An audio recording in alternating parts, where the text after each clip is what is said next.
अस्सलाम वालेकुम नाजरीन, आप देख रहे हैं स्टेट क्राफ्ट। मैं हूं सैयद मुजम्मिल शाह। आज पाकिस्तान के 24वें वज़ीर आज़म मियाँ मोहम्मद शहबाज शरीफ ने अपने ओहदे का हल्फ लिया और इसके साथ साथ ईवान सदर में बहुत सी अहम सियासी और अस्करी शख्सियात भी मौजूद रहीं।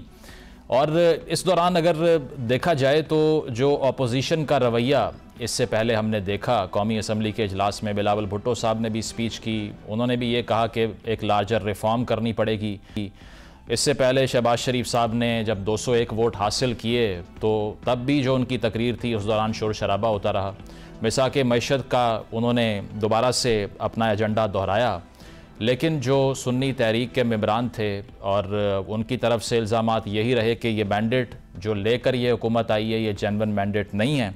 दूसरी जानिब सेनेट के इजलास से PK मैप के जो अरकान थे उन्होंने वॉकआउट किया, चूँकि महमूद खान अचकज़ई जो कि सुन्नी तहरीक के सदारती उम्मीदवार भी हैं, उनके घर पर जो पुलिस की रेड हुई इन प्रोटेस्ट, वहाँ से भी उन्होंने वॉकआउट किया। और साथ साथ ये आवाज़ें भी उठना शुरू हो चुकी हैं कि शहबाज शरीफ साहब की हुकूमत के जो अभी बन रही है हुकूमत या बन चुकी है, इसके ख़िलाफ़ इक़दामात सियासी तौर पर और एहतजाजी पॉलिटिक्स का आगाज़ होना चाहिए। मेहरबानो कुरैशी साहिबा ने इस पर बात की। उन्होंने ये कहा कि नो कॉन्फिडेंस मोशन लाने का हम सोचेंगे।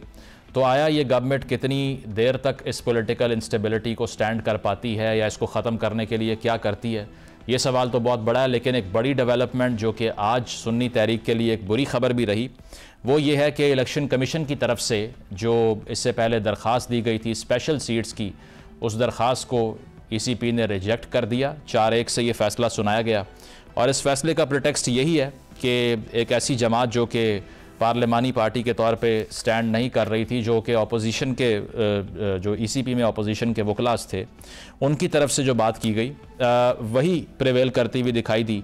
और इस हवाले से अब लीगल इम्प्लिकेशंस क्या होंगी इस फैसले की, और जो सुन्नी तहरीक है उसके पास कौन से एवेन्यूज़ हैं जिनको वो सीख कर सकते हैं इस फैसले को कंटेस्ट करने के लिए, इससे हम गुफ्तगू का आगाज़ करते हैं। माहिर कानून एतजाज़ हसन साहब हमारे साथ मौजूद हैं। एतजाज़ साहब, बहुत शुक्रिया आपके वक्त का। इलेक्शन कमीशन का आज ये फ़ैसला सामने आया 4-1 के तनासुब से, और जो सुन्नी इत्तेहाद काउंसिल की स्पेशल सीट्स के हवाले से दरख्वास्त थी उसको रिजेक्ट किया गया इस फैसले में। अब कहा जा रहा है कि ये स्पेशल सीट्स दूसरी पार्टीज़ को मिलेंगी। आपका टेक क्या है इस पर? नहीं, ये दुरुस्त नहीं है फैसला। इसकी बुनियाद मैं आपको बताऊं, जिस इलेक्शन के तीसरे दिन ये देखना है, इलेक्शन कमीशन ने तीसरे दिन देखना है, 3 दिन दे देने हैं जिसमें कोई भी इंडिपेंडेंट जो वो फैसला कर ले, वो किसी भी पार्टी को जहां शामिल हो, वो जरूरी नहीं है वो शामिल उसी पार्टी में होना है जो कौमी असेंबली में नुमाइंदा है। वो अगर शामिल हो जाता है, कोई फर्ज कीजिए यूनाइटेड क्रिश्चियन पार्टी है और उसमें शामिल हो जाता है, वो उसकी रिप्रेजेंटेशन वहाँ अंदर कोई नहीं है हाउस में, तो वो हो सकता है एज लॉन्ग एज वो रजिस्टर्ड पार्टी है, registered under the political parties act और इलेक्शन लॉज, ये इलेक्शन एक्ट, ये अगर वो रजिस्टर्ड पार्टी है और उसका वजूद है कानून में, उसका उस हॉल के अंदर होना जरूरी नहीं है। ये तो आपने चॉइस खत्म कर दी। फिर जो इलेक्ट हुआ है मैंने, आज़ाद इलेक्ट हुआ है, वो बेशक आज़ाद इलेक्ट हुआ हो, पर वो उसकी चॉइस को आप महदूद नहीं कर सकते। ये इलेक्शन कमीशन अपने अपने तरीके के कानून बना रही है। जो हक एक वोटर का है, वो निशान जिससे वो अपने उम्मीदवार को पहचान सकता है, उसके पतंग हो या तीर हो या शेर हो, वो निशान वो कह रहा है, बना दिया है कि जी पॉलिटिकल पार्टी का निशान है। सुप्रीम कोर्ट ने भी यही फैसला दे दिया कि ये सुप्रीम कोर्ट पॉलिटिकल पार्टी का निशान है। ये पॉलिटिकल पार्टी का निशान नहीं है। 8-10 जो लोग हैं एक पॉलिटिकल पार्टी में ऊपर के जो ओहदेदार हैं, 10 बंदे हैं मिसाल के तौर पे, वो अगर एक गलत काम करते हैं 7 या इरादतन, तो उसकी सजा 4 करोड़ वोटर को मिलेगी। ये तो नहीं हो सकता। हर लिहाज से वो भी फैसला गलत था और ये भी गलत है। अच्छा। इसमें गलत होने की बात यह है कि उसने पॉलिटिकल पार्टी शामिल होना है, वो अपनी वो बेशक चूंकि आज़ाद है, उसको ज़रूरत नहीं है कि हॉल में बैठी हुई मौजूद पार्टी में शामिल हो। ये किस तरह कहाँ लिखा है? वो तो पॉलिटिकल पार्टी में शामिल हो सकता है किसी भी। एतजाज साहब, वो जो आज़म नज़ीर तारड़ साहब या दूसरे जो वकला इसके अगेंस्ट आर्ग्यू कर रहे थे, उनका कहना यह था कि चूंकि उनकी 0 सीट्स थी, टोटल रिजेक्शन है उनके मैंडेट की, तो इसीलिए वो डिज़र्व नहीं करते कि स्पेशल सीट्स मिले उनको। नहीं, 0 सीट्स कहना तो कोई इतनी मतलब तज़ीक आमेज बात है ना। एक पार्टी है, मुख्तलिफ आप देख लेना इसकी जो मुख्तलिफ जहतें हो सकती हैं, मुख्तलिफ पहलू हो सकते हैं। एक पहलू हो सकता है एक पार्टी है बड़ी पॉपुलर है पर वो नहीं लड़ती इलेक्शन। अब इंडिपेंडेंट्स जाके 2, 4, 5, 10 जितने भी हैं वो जाके फैसला करते हैं हमने उस पार्टी को ज्वाइन करना है। उसको वोट इतने नहीं मिलते पर उसकी जो है उसका असूल बड़ा है, बाअसूल की आदत है और बड़ी अच्छी और इंटेलेक्चुअली वेरी स्ट्रांग की आदत है। हमने उस पार्टी में ज्वाइन करना है। वो शायद अगर उसके नाम सोशलिस्ट लिखा हो आगे नाम के, कोई उसको वोट कम ही मिलते हो, ज्यादा ना मिलते हो, लेकिन जो मेंबर है, आजाद मेंबर जो गया है वहां, वो आजाद है to join any political party within और विदाउट द कंट्री। दूसरा देखें, एक पार्टी है जो हर लेट से 20 हलकों में 50 हलकों में नंबर 2 नंबर 2 नंबर 2 आती है और मार्जिन 1 और 2 का थोड़ा है और जो 3 और 4 है वो बहुत ही नीचे है। तो अब इसने बहुत ज्यादा वोट लिए पर 0 सीट ली, जो पहली पार्टी का हम जिक्र कर रहे हैं। तो उसको उसके अगर आजाद उम्मीदवार, आजाद जो मेंबरान आके इलेक्ट होके आते हैं, वो कहते हैं जी हम उस पार्टी की तरफ इतने वसी इलाके में वो नंबर 2 नंबर 2 नंबर 2 आई है और नंबर 3 और 4 से बहुत आगे गई है। तो ये हम शामिल होते चाहते हैं। सही। और शायद उस पार्टी के नाम पे ही उन्होंने वोट भी लिए। बिल्कुल। तो ऑप्शंस क्या हैं? अब सुन्नी तहरीक के पास क्या ऑप्शन है? वो गलत है। अब क्या ऑप्शन है सुन्नी तहरीक के पास के? लीगल एवेन्यू कोई बाकी है जहां वो जाके कंटेस्ट करें इस चीज को, या फिर एक्सेप्ट ही करना पड़ेगा? नहीं, अदालत आलिया, अदालत उज़्मा भी जा सकते हैं डायरेक्टली। सही।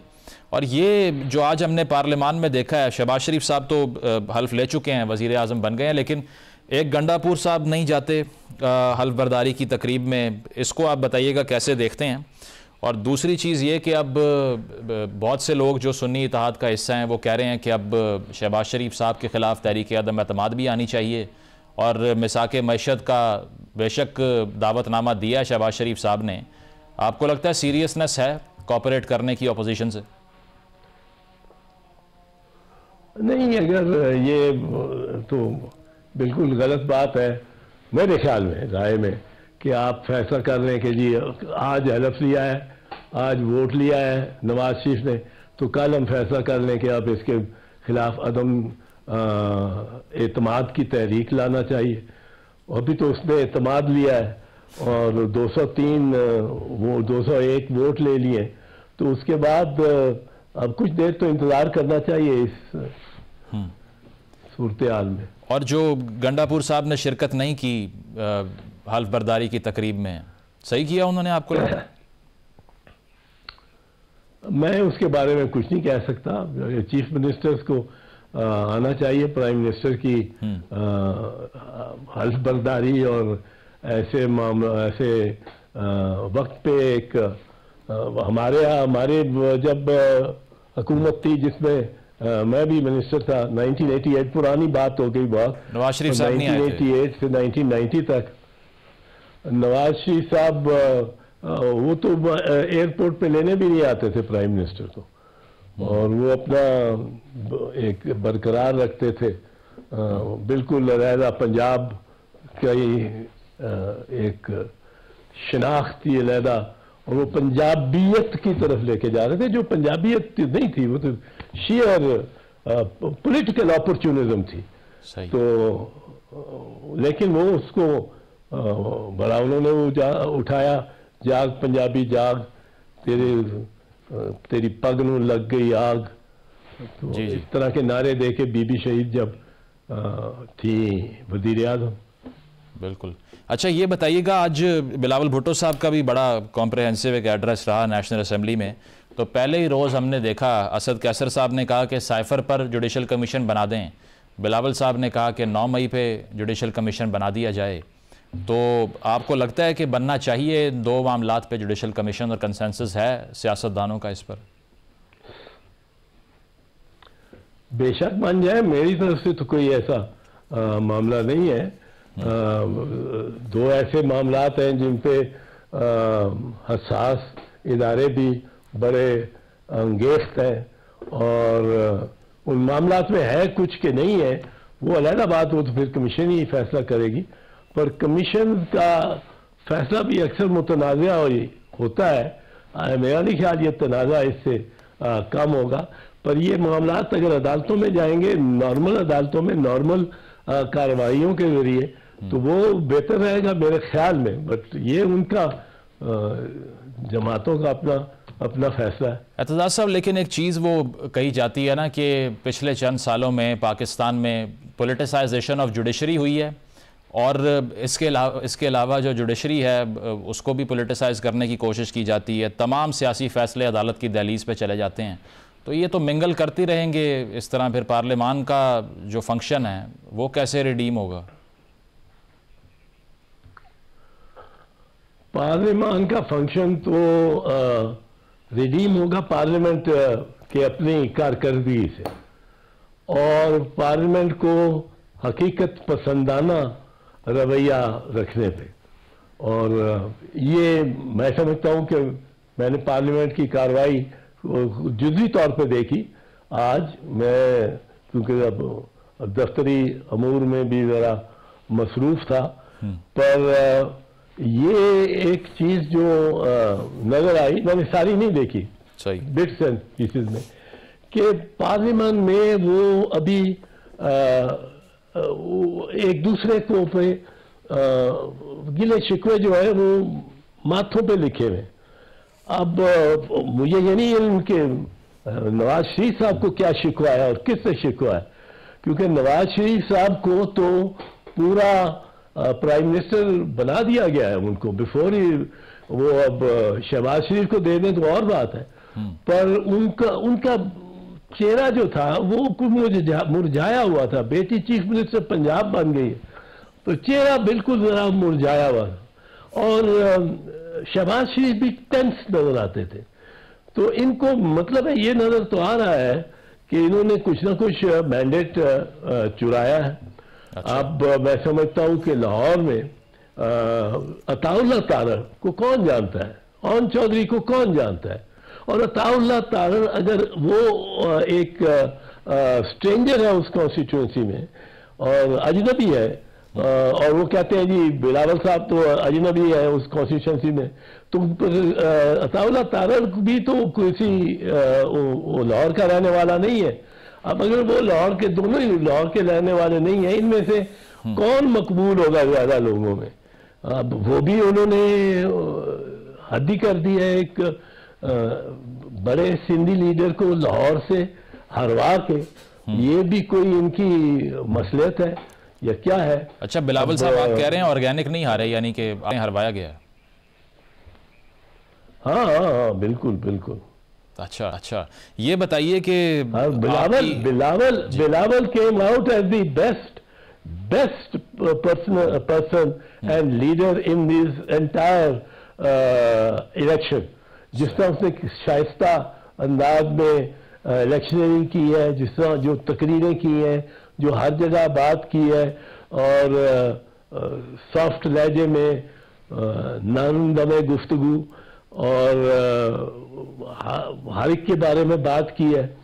और इसलिए ये कहना कि उसको अताउल्लाह तारड़ तो 1 लाख वोट से हरा देगा, ये तो नामुमकिन बात है। अच्छा, ये बताइएगा कि अब सदर का इंतखाब होना बाकी है। महमूद खान अचकज़ई साहब जो हैं वो सुन्नी तहरीक भी उनको एज अ कैंडिडेट लेकर आई है। अब स्ट्रेंज चीज़ ये है कि अज़रदारी साहब के साथ आपका भी एक तवील साथ रहा है। मौलाना फजलुर रहमान साहब इतने कन्विंस नहीं है जरदारी साहब के नाम पर। वो कह रहे हैं कि मेरी ज़ाती ख्वाहिश ये है कि अचकज़ई साहब को वोट दूं, लेकिन पार्टी का फैसला भी नहीं है। ये मौलाना साहब का, जरदारी साहब का ये जो चपकलिश है बामी, इसकी क्या वजूहात लगती हैं आपको? नहीं, ये उनकी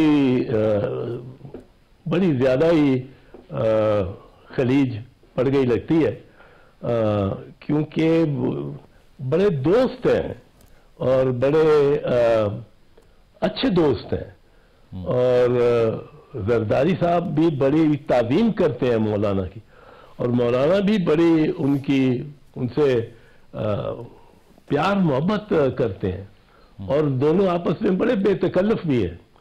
तो ये उनके बीच में अगर कोई मौलाना के इन अल्फाज में जो मैं देखता हूँ कि एक दर्द सा है, वो वजह तौर पे होगा मौलाना को, क्योंकि मौलाना की महमूद खान अचकज़ई के साथ भी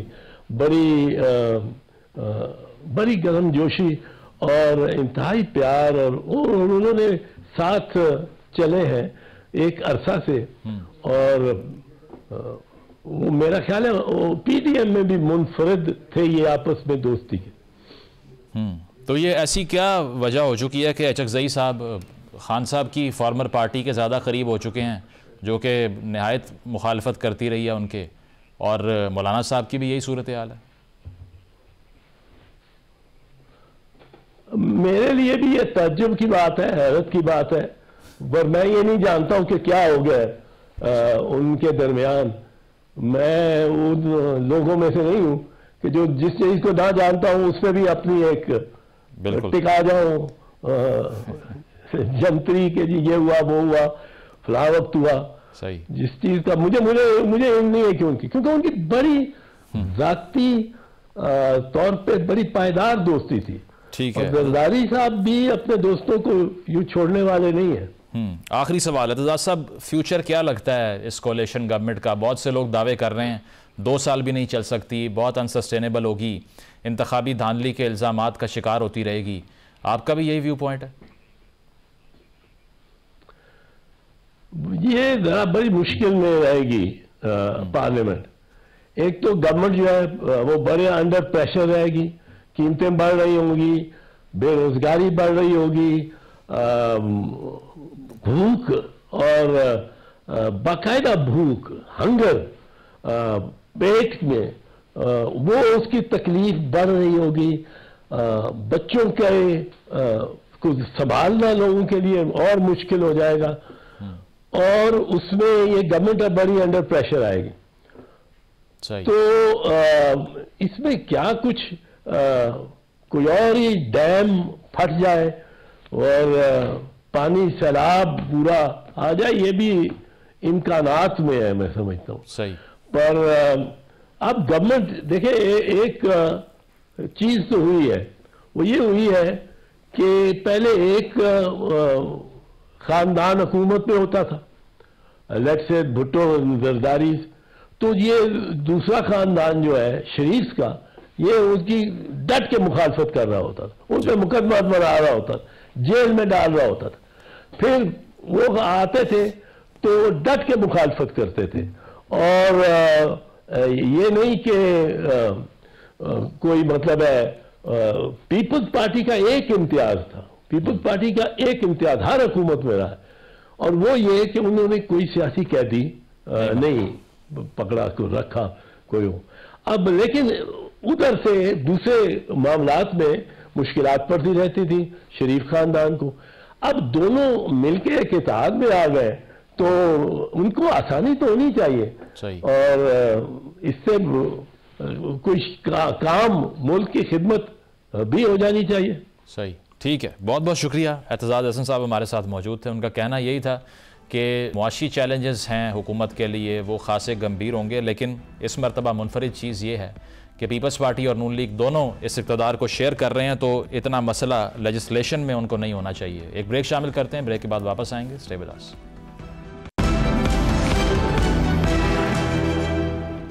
वेलकम बैक नाजरीन। इलेक्शन कमीशन की तरफ से जो फैसला दिया गया है स्पेशल सीट्स की दरख्वास्त को मुस्तरद किया गया सुन्नी तहरीक की, इस पर क्या मौक़िफ़ है सुन्नी तहरीक का, फॉर्मली PTI का?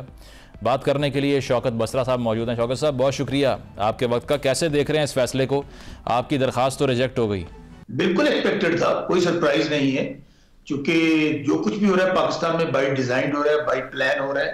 पाकिस्तान में इस वक्त ना कोई आइन है, ना कानून है, ना जमहूरियत है। अवाम तो कीड़े मकोड़े हैं, उनकी कोई हैसियत नहीं है, क्योंकि कहने के लिए ये जमहूरियत है और पाकिस्तान में एक आइन भी हमारे किताब दी हुई है कि आइन है। जो आपको याद होगा कि जिस वक्त पाकिस्तान तहरीक इंसाफ इस वक्त पाकिस्तान है, इमरान खान 80-90% पाकिस्तान को रिप्रेजेंट करते हैं। हर जबर, हर जुल्म, पार्टी तोड़नी, सारा कुछ कर लिया। 11th आवर पे क्या किया?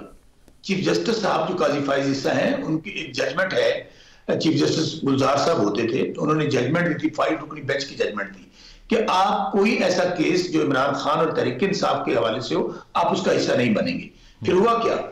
बाकायदा मनसूबाबंदी की आज के फैसले के लिए। इसको मैं आपको थोड़ा गौर से सुनिएगा कि हमारा जब बल्ले का निशान 11th आवर पे छीन लिया गया, हमें 200 मुख्तलिफ तरह के निशानात दे दिए। पहले तो उस वक्त प्लान था, अवाम ने वो प्लान भी रिजेक्ट कर दिया।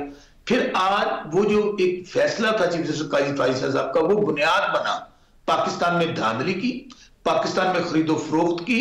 और आज का जो फैसला है, अब उसको जरा पस मंजर में देखिए। सीटें चले, आपने हमारी 2/3 मेजोरिटी थी मरकज के अंदर, पंजाब के अंदर। नहीं कर सकते ना? नहीं, अदलिया मैं फिर कह रहा हूं कि चीफ जस्टिस, हम फैसलों को क्रिटिसाइज कर सकते हैं, मैं चेयर को क्रिटिसाइज नहीं कर रहा। चीफ जस्टिस काजी फाइज साहब हमने आज भी मुतालबा किया है कि वो फिल फॉर अलग हो जाए बेंच से, एक फुल कोर्ट बनाए और उसको लाइव उसकी प्रोसीडिंग कौम को दिखाएं। दूध का दूध, पानी का पानी हो जाएगा। आज का फैसला क्यों हुआ है आप अंदाजा करें। मैं फिर कह रहा हूं, हमारी 2/3 मेजोरिटी जो अवाम ने दी है, इस वक्त मैं इलेक्टेड एमएलए आपके सामने बैठा हूं, शौकत बसरा, हरुणाबाद, कोटाबाद, बहावल नगर से। 40,000 से मेरे से हारा हुआ है आमर डिक्टेटर ज़ियाउल्लाह का बेटा। तीसरे नंबर पे था 58,000 वोटों के साथ। दूसरे नंबर पे मुस्लिम लीग नून का था, उसने हलफ उठा लिया है। अल्लाह नबी के नामों के नीचे खड़े होकर झूठे हलफ उठा रहे हैं। ये वैसे आप आमिर डिक्टेटर वाला तो टॉन्ट ना कीजिए ना, आपके वजीर आजम के उम्मीदवार भी आपने देखे हैं। फिर देखिए, मैं फिर कह रहा हूं, अगर उनको लिंक करें, आज उनकी जरा स्ट्रगल देखें जमहूरियत के लिए, अवाम के लिए। खान साहब किस डट के खड़े हुए हैं। बिल्कुल आपने अच्छा सवाल किया, मैं आपका मशकूर हूं। लेकिन अगर 4 आमरों का मैं दौर देखता हूं ना, आज उसका तो 20% भी जुल्म नहीं था जो इस दौर में हुआ था, जो आज। चलें शौकत साहब, ये बताएं, अब आप पे नॉन कॉपरेशन का इल्जाम लग रहा है। शहबाज शरीफ साहब मिसाके मैशत की आपको दावत देते हैं, गंडापुर साहब उनकी अलबरदारी में नहीं आते, मेहरबानो साहिबा कह रही हैं कि नो कॉन्फिडेंस का मोशन ले आएंगे, तो इस तरह चलेंगे कैसे मामलात? नहीं, चल नहीं सकते। मैं बिल्कुल आपकी बात से एग्री करता हूं, चलने चाहिए भी नहीं, क्योंकि अवाम ने मैंडेट दिया तहरीक इंसाफ को, इनको मैंडेट नहीं दिया। ये जो डिग्गी वाली सरकार वजीर आजम बनी है, ये खुद इलेक्टेड नहीं है। इनकी बेटी जिन्होंने कब्जा किया, टोटल 17 सीटों के साथ अगर वजीर आजम बन जाए मुल्क का, तो अवाम की तौहीन और क्या है। 36 सीटों के साथ वजीर आजम बन जाए मरियम बीबी कैलबरी फॉन और कैलबरी फॉन्ट वाली, और वो बन जाए, बताएं क्या तौहीन नहीं तो क्या है। 24 सीटें हैं पीपल्स पार्टी की, वो सदर बनने जा रहे हैं। आज जो सीटें छीनी जा रही है, क्यों छीनी जा रही है? ताकि हमें सेनेट में भी हमारा नंबर कम हो, नेशनल असेंबली में भी कम हो। पंजाब असेंबली तो ऑलरेडी हमसे छीन चुके, इसलिए ये एक सोचे समझे मंसूबे के ताबे सारा कुछ हो रहा है। ये बताइए कि ठीक है, ये बताइए, अचकजई साहब का नाम तो आपने सपोर्ट कर दिया, उसको मौलाना साहब को क्यों नहीं किया बतौर सदारती उम्मीदवार? अच्छा, अभी आपने बहुत अच्छा सवाल ये भी कर दिया। चले, हम तो PTI के लोग हैं, हम तो क्रिटिसिज्म करते हैं। ये अचकजई साहब के साथ तो हमारा कोई सियासी नजरियाती इत्तेहाद कभी भी नहीं रहा, हमारे मुखालिफ रहे हैं। मौलाना फजलुर रहमान साहब हमारे मुखालिफ रहे हैं। इवन आप जो आवाजें उठ रही हैं KPC बलूचिस्तान से, उनको सुन लीजिए। जो MQM ने कहा है उसको सुन लीजिए, अगर आप सुना सकते हैं। टैसूरी साहब ने और मुस्तफा कमाल ने, वो कहते हैं हमारा 100% जाली मैंडेट है और नून लीग का और पीपल्स पार्टी का 60% जाली है। हमने सपोर्ट इसलिए किया है, हमारे एजेंडे पे जो भी आएगा, हमारा एजेंडा क्या है? Rule of law. हमारा एजेंडा क्या है? आइन के अंदर तमाम इदारों का रोल बता दिया गया है। इस्टेब्लिशमेंट ने क्या करना है, जुडिशरी ने क्या करना है, पार्लियामेंट ने क्या करना है। हम चाहते हैं कि रूल ऑफ लॉ हो, जो आइन के अंदर लिखा गया है उसके मुताबिक हमने सब ने ओथ लिए हुए हैं। अगर अल्लाह का हल्फ लेने के बाद हम लोग अपने अपने हल्फ को तोड़ेंगे तो मुझे बताइए पाकिस्तान कहां जाएगा? फिर तो यही होगा जिसकी लाठी उसकी बहस। अभी भी यही हुआ है भाई, आपने 70-80 अरब रुपया लगा दिया, आपने फाफन और पाटन की रिपोर्ट पढ़ी है? चले हम वो इंटरनेशनल इदारे हैं, उन्होंने क्या कहा है? उन्होंने कहा है कि chief election commissioner shall resign pre poll rigging, poll day rigging, after poll rigging. आज जब मैं खुद कहता हूं, बताइए कहां है फॉर्म 45 जिसके मुताबिक हमें कहा जाता है कि उसमें पकौड़े रख के बेचें? और ये आज 24वां दिन है इलेक्शन को, 14 दिन के अंदर मैंडेटरी था कि फॉर्म 45 आप अपलोड करते, मैंडेटरी था कि हमें रिटर्निंग अफसर फॉर्म देता। कहां है? इसलिए मेरे भाई आज जो आमरीयत है ये मार्शल से भी बदतरीन हालात हैं, लेकिन कौमें इस तरह बनती हैं, ये इस तरह बनती हैं। आखिरी सवाल बसरा साहब, राजा रियाज साहब कह रहे हैं कि साहबजादा हामिद रजा ने स्पेशल सीट्स बेच दी हैं। आपको भी लगता है कोई कंस्पिरेसी हुई है या एक पेज पे आप? वो खान साहब ने कहा था ना, absolutely not, it's once again it's a conspiracy. हमें आप देखें ना, हमारी अपने बल्ला छीन लिया, हम क्या करते? हम मशहूर हैं हामिद रजा साहब के, सुनीत हाथ कौंसिल, हम मशहूर हैं MWM के, तो उन्होंने कहा कि आए हमने आ जाए, हमारे इंट्रा पार्टी इलेक्शन हो गए। वैसे चीफ जस्टिस साहब को हो सकता है हमारे इंट्रा पार्टी इलेक्शन ये भी पसंद ना आए, ये भी पसंद ना आए, और वो अपनी मर्जी के दोबारा, क्योंकि उनको ये इलेक्शन नजर नहीं आया जो धांधला हुआ है, जो master rigging of mother of all riggings है। ठीक है, बहुत बहुत शुक्रिया। शौकत बसरा साहब मौजूद थे, उनका कहना यही था कि जिस मैंडेट से ये हुकूमत हुई है इसको वो तस्लीम नहीं करते, और अगर इस हुकूमत के लिए कोई मुश्किलात बनती भी हैं तो वो इसीलिए बननी चाहिए चूँकि जो मैंडेट वो लेकर आए हैं वो जेन्युइन मैंडेट नहीं है। एक ब्रेक शामिल करते हैं, ब्रेक के बाद वापस आएंगे। Stay with us. Welcome back नाजरीन। नून लीग की अगर बात करें तो बहुत से सीनियर पॉलिटिशियंस, जिसमें मिफ्ता इस्माइल साहब भी हैं, शाहिद खाकान अब्बासी साहब भी हैं, उनकी तरफ से जो बयानात दिए गए इंतखाबात से पहले, उससे तासुर यही मिला कि शायद पार्टी से राहें जुदा उनकी हो चुकी हैं, और वैसा ही हुआ आगे जाके। इसके साथ साथ जावेद अब्बासी साहब की तरफ से भी खासी तनकीद की गई इस हुकूमत को लेने पर। उन्होंने ये कहा कि ये चलती हुई दिखाई नहीं दे रही, ये भी कहा कि ये जिस मैंडेट के तहत हुकूमत बन रही है इससे मुश्किलात में इजाफ़ा हो जाएगा नून लीग की, और उन्होंने ये भी कहा कि 2-2.5 साल की ये हुकूमत बनेगी, और उसकी वजह यह है कि जिस तरह से फॉर्म 45 के ज़रिए और रिज़ल्ट्स को तब्दील करवा के गवर्नमेंट बनाई गई, इससे जो बची कुची साख थी मुस्लिम लीग नवाज़ की उसको भी नुकसान पहुँच जाएगा। तो इस पर क्या वजूहात हैं इन बयानात की, और क्या पार्टी का हिस्सा जावेद अब्बासी साहब हैं या नहीं, ये उन्हीं से जान लेते हैं। जावेद अब्बासी साहब हमारे साथ मौजूद हैं, सीनियर पॉलिटिशियन हैं। जावेद साहब शुक्रिया आपके वक्त का। सबसे पहले तो आपके तारुफ में काफ़ी कन्फ्यूजन हो रही थी मुझे कि नून लीग के रहनुमा आपको कहा जाए या नहीं, आप करेक्ट कर दें अगर कहना चाहिए आपको। ये जो आपने तारुफ कराया जी, बिस्मिल्लाहिर्रहमानिर्रहीम, वो मेरे लिए काफ़ी है, बहुत आपकी मेहरबानी जी। अच्छा, काफ़ी है। चलें, ये इशारा फिर मतलब आप इस जानिब कर रहे हैं कि अब राहें फॉर्मली जुदा हो चुकी हैं आपकी नून लीग से। जो आप इसको समझें, एक बार आपने जो तारुफ करा लिया, मैं समझता हूँ कि आपने ठीक ही तारुफ कराया। सही। आपने ये कहा कि हुकूमत लेके नून लीग ने बदनामी मोल ले ली है, साथ साथ आपने ये भी कहा कि हुकूमत ठूंसी जा रही है नून लीग के ऊपर। तो आपको लगता है कि कोई ऑप्शन था इस सिचुएशन में कि जब पीपल्स पार्टी ने राब्ता किया तहरीक इंसाफ से, उन्होंने जवाब नहीं दिया, अब किसी को तो गवर्नमेंट फॉर्म करनी थी जावेद साहब? बिस्मिल्लाहिर्रहमानिर्रहीम, बहुत शुक्रिया जनाब। देखिए, हमने PDM की हुकूमत लेके एक बहुत बड़ी गलती की थी। ना हम माशी हालात ठीक कर सके, न मुल्क के मामला ठीक कर सके, न पॉलिटिकल स्टेबिलिटी मुल्क में ला सके, और ना ही उसके नतीजे में जो रिजल्ट आए वो आपने देख लेंगे। अब चूंकि जो इस वक्त जो इलेक्शन हुए हैं, ये इलेक्शन बड़े कंट्रोवर्शियल हैं। हर आदमी, हर जमात इन इलेक्शन पे आवाज उठा रही है। वो कह रहे हैं हमारा मैंडेट चुराया गया है, और ये कोई एक जमात नहीं है, ये सिर्फ PTI बात नहीं करेगी, ये पाकिस्तान की तमाम सियासी जमातें इस बारे में बात कर रही हैं। जो जीती हुई हैं वो भी बातें कर रही हैं, जो हारी हुई हैं वो भी बातें कर रही हैं। बलूचिस्तान की आप जमातें देख लें, खैबर पख्तूनख्वा की देख लें, सिंध के देख लें, लोग सड़कों पर हैं। और ये सिर्फ ये मैनेज का मैंडेट नहीं चलाया गया है, वो कहते हैं कि ये मैंडेट वोटर्स का होता है। आज पाकिस्तान के सारे लोग आज सड़कों पे हैं। इलेक्शन के नतीजे में एक स्टेबल हुकूमत बनती होती थी, इलेक्शन के नतीजे में मुल्क में स्टेबिलिटी आती थी, इलेक्शन के नतीजे में लोग उस जमात या उन कैंडिडेट्स को एक मैंडेट देते थे कि जाके वो पाकिस्तान के वसी तर मफादात में फैसले करें। अब चूंकि इनके पास वो मैंडेट हासिल है नहीं है, मुल्क में जब तक इसमें कोई कमीशन नहीं बनाया जाता, जिन लोगों का असल मैंडेट है उन उसका फैसला नहीं किया जाता, उस वक्त तक मैं नहीं देख रहा कि कोई बेहतरी आएगी। मैं समझता हूँ कि ये हुकूमत देना बहुत बड़ी गलती है। ये कुछ लोग शौक भी हो सकता है और कुछ तब कहा भी गया होगा या माहौल ऐसा बनाया गया कि आप हुकूमत ले लें, हुकूमत लेकर आप और हमारा पाकिस्तान पीपल्स पार्टी का अभी कुछ दिन तो शायद चल जाएगा, लेकिन आगे चलकर मैं नहीं देख सकता कि ये कोई बहुत बेहतरी आएगी। सब अपने अपने ओहदे मांग रहे हैं, कोई कहता है मुझे सदर बना दें, कोई कहता है मुझे वजीर आजम बना दें, कोई कहता है मुझे गवर्नरशिप दे दें, कोई मिनिस्ट्रियां मांग रहा है। ये कोई बंदर बांट थोड़ा ही आपने इस तरह करनी है कि आप इस तरह चीजें बांटेंगे और ये निजाम आगे चल पड़ेगा। मेरा अपना जाती है, मेरा ख्याल है, शायद मेरी राय बाद में ये गलत साबित हो, लेकिन मेरा नहीं ख्याल कि इस मौजूदा सूरत हाल में हुकूमत लेना कोई अच्छा इकदाम था। हुकूमत लेकर अभी पता चल जाएगा कुछ ही महीनों में कि क्या माशी साहब किसको देते हुकूमत अगर ना लेते तो?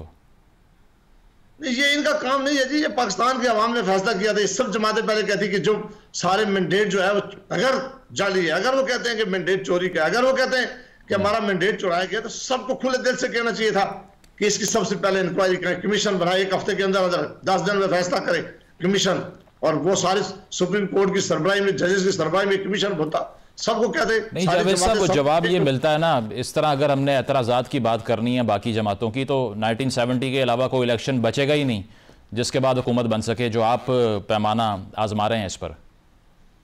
नहीं, मेरा ख्याल है ये मैं आपसे इत्तेफाक करता हूँ कि पाकिस्तान की इलेक्शन की तारीख को बहुत अच्छी नहीं रही है।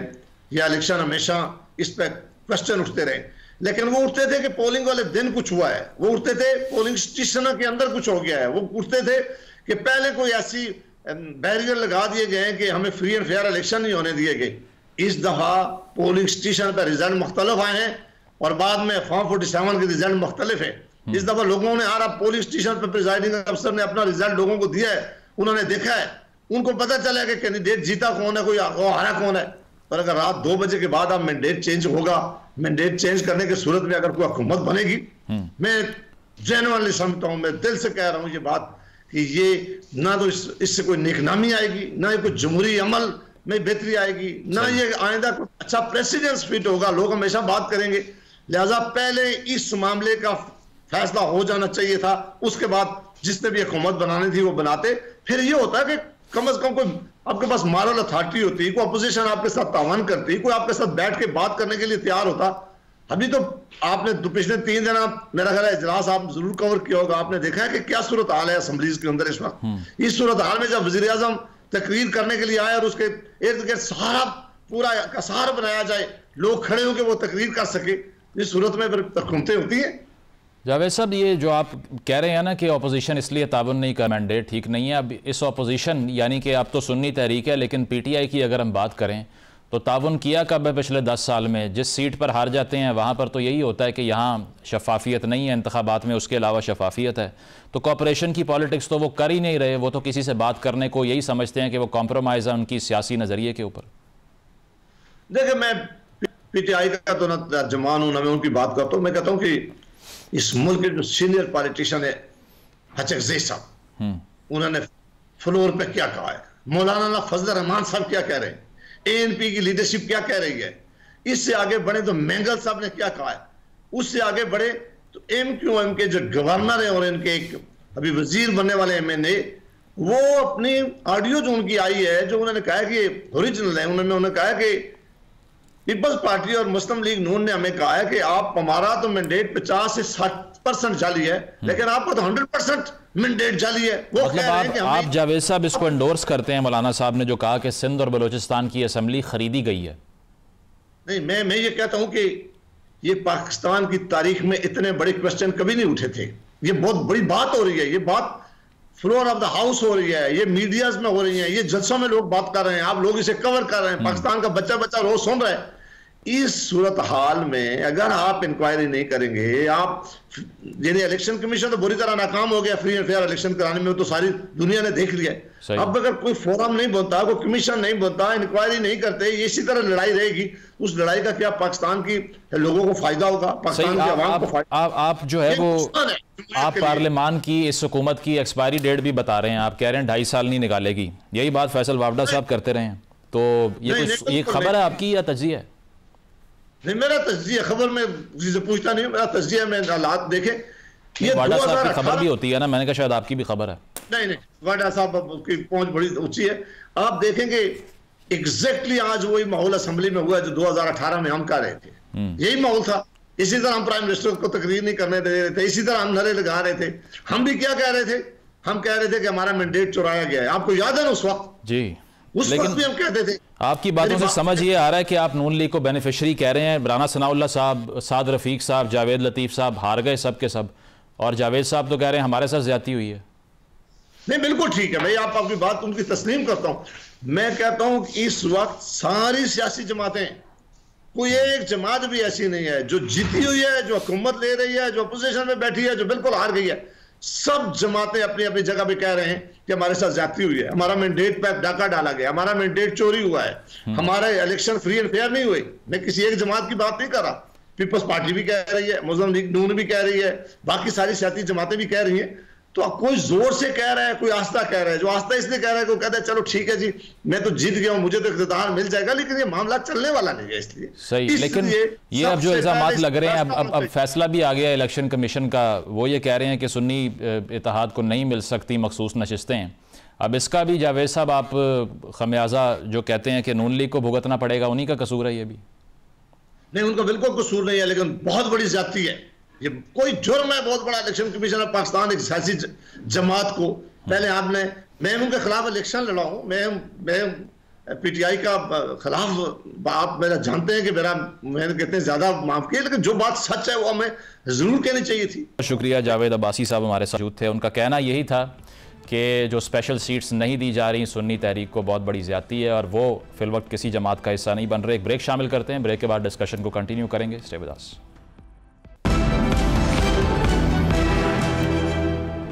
नाज़रीन, प्रोग्राम में आपने मुलाहिज़ा किया, अपना फीडबैक ज़रूर दीजिएगा। इजाज़त दीजिए, अल्लाह हाफ़िज़।